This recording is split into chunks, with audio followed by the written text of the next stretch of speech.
उत्तर प्रदेश विधानसभा चुनाव से ठीक पहले कांग्रेस ने जाति वाले इस मुद्दे को उठा लिया है, जिसने कभी देश की सत्ता ही नहीं, दशा और दिशा दोनों को बदल कर रख दिया था।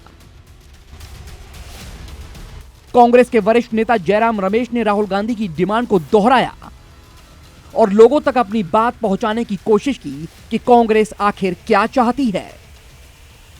जिस तरीके से बिहार में और जिस तरीके से तेलंगाना में जाति सर्वेक्षण कराया गया था, उसी के आधार पर राष्ट्रीय स्तर पर 2027 का जो जनगणना है, जिसकी शुरुआत अभी अभी हुई है, उसी तरह आप यही मेथोडोलॉजी, यही प्रणाली अपनाएं।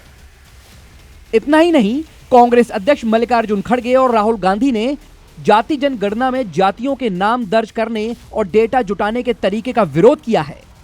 पीएम मोदी को लेटर लिखकर कहा है, मौजूदा प्रश्नावली रद्द कर नई प्रश्नावली तैयार करने की मांग की है।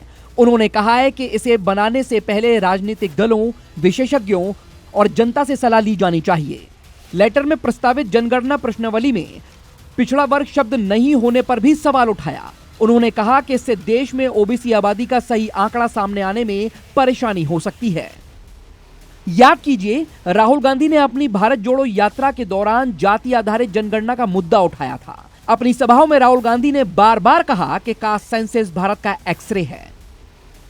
सेंसस हिंदुस्तान का एक्सरे है और एक बार ये डेटा हिंदुस्तान की जनता के हाथ में होगा तो फिर देश सब लोगों को भागीदारी देकर आगे चल पाएगा। नरेंद्र मोदी जी, आप कास्ट सेंसस से डरते क्यों हो?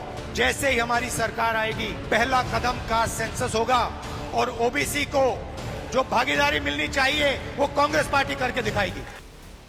अब कांग्रेस का कहना है कि जाति जनगणना में हर जाति का सटीक डेटा निकाला जाए, जैसा कि बिहार और तेलंगाना में हुआ था। बिहार और तेलंगाना की जाति सर्वे की खास बातें यह थी कि दोनों ने विस्तृत, वैज्ञानिक और व्यवहारिक मॉडल पेश किया, जिसके बाद यह साबित हुआ कि जातिवार सटीक डेटा इकट्ठा करना संभव है और इससे नई नीतियां बनाई जा सकती हैं।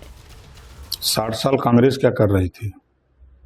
आज तो कांग्रेस के नेता राहुल गांधी घूम घूम के बयान दे रहे हैं कि पिछड़े दलित को उनका हिस्सा नहीं मिला। तो 60 साल में कांग्रेस ने कितना दिया, ये बताओ पहले। आज तो यहाँ यूपी में अकेले 9 लाख सरकारी नौकरी में भर्ती हुई है। देश आजाद होने के बाद यह पहला मौका होगा जब सभी समुदाय की जाति की जानकारी जनगणना में दर्ज की जाएगी। इतना ही नहीं, ये जनगणना देश की पहली डिजिटल जनगणना होगी, यानी इसका बड़ा असर होगा। ब्यूरो रिपोर्ट, जी मीडिया।